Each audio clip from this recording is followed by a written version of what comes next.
आज़म नरेंद्र मोदी ने अफगानिस्तान के दारुल हुकूमत काबुल पर तालिबान के कंट्रोल के बाद सूरत हाल का जायजा लिया, जिसके तहत एक आला सतही की मीटिंग हुई।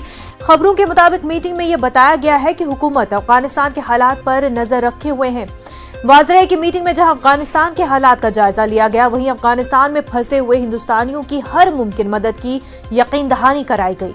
खबरों के मुताबिक वज़ीर आज़म ने वहां से आने वाले हिंदुस्तानियों की हर मुमकिन मदद के लिए कहा है। वाज़ेह कि वज़ीर आज़म की रिहाइशगाह पर बुलाई गई सिक्योरिटी अमूर की काबीनी कमेटी की मीटिंग में वज़ीर दिफा राजनाथ सिंह, वज़ीर दाखिला अमित शाह, वज़ीर खारजा एस जयशंकर और वज़ीर खजाना निर्मला सीतारमण शरीक हुए। कौमी सलामती के मुशीर अजीत डोभाल, खारजा सेक्रेटरी हर्षवर्धन और अफगानिस्तान में हिंदुस्तान के सफीर रुद्रवेंद्र टंडन भी मीटिंग में मौजूद रहे।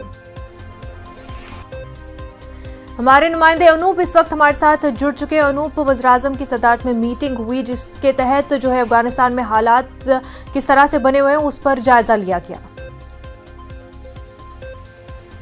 सीसीएस की बैठक हुई थी और सबसे बड़ी बात है कि आज भी 11 बजे सीसीएस की बैठक होगी और जिस तरह से कल सीसीएस की बैठक हुई, तकरीबन 1.5 घंटे से ज्यादा वक्त की बैठक चली है और प्रधानमंत्री नरेंद्र मोदी ने अपने अधिकारियों से अफगानिस्तान के हाल को जाना है और साथ ही जो चिंता जताई है कि किस तरीके से जो भारतीय अफगानिस्तान में है उसकी सुरक्षा किस तरह से की जाए और उसको किस तरह से वतन वापसी की जाए। इन सभी मुद्दों पर कल की बैठक में विस्तार से प्रधानमंत्री नरेंद्र मोदी के नेतृत्व में चर्चा की गई। और आपको बता दूं कि आज भी कैबिनेट की बैठक से ठीक पहले सीसीएस की बैठक होगी और इस बैठक में भी प्रधानमंत्री नरेंद्र मोदी जरूर जानना चाहेंगे कि सरकार जो है या जो अधिकारी हैं किस तरह का प्रबंध वहां से भारतीयों को निकालने की कर रहे हैं और किस तरीके से डिप्लोमेटिक तरीके से आगे बढ़ना है भारत अफगानिस्तान के संबंधों को लेकर।